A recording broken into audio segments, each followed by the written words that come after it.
let me share with you a technique that will soothe and calm you when you're feeling stressed or anxious or a little bit jittery.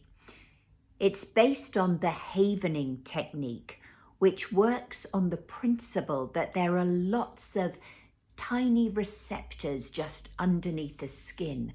And when you stimulate and stroke those receptors, you feel instantly calm and relaxed. It's why we as human beings love being hugged.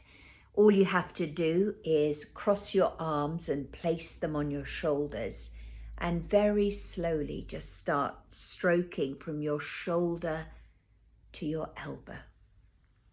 And just repeat, probably up to 10 times.